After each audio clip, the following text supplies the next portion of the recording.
Have you ever tried a case with a little bit of fire in your belly?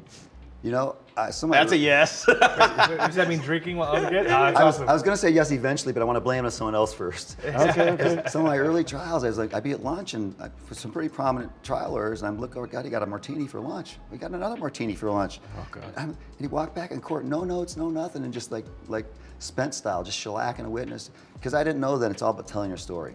You know, whoever the witness is, you just start telling your story. And so I kind of learned from like Phil Corboy. It wasn't him, but he had a different drink.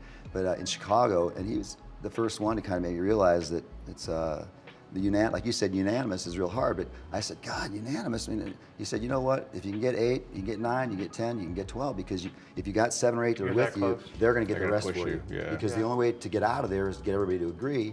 And the 7 or 8 that are with you, you hope, are going to get the other 2 or 3. And I thought that makes sense. I mean, I don't know if it always works like that, but people in Chicago, buddies there, don't have any more. I've only had 1 civil hung jury, and nobody there's really had any problem with hung juries. I'm sorry. So get back to you drinking.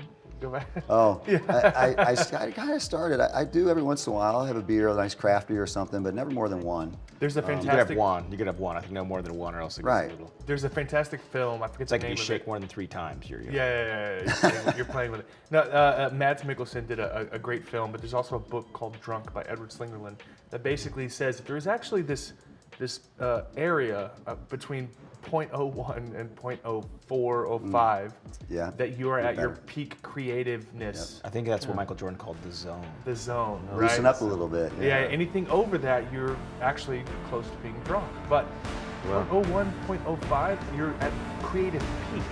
Great for discussion, great for debate, for writing songs, whatever the case might be.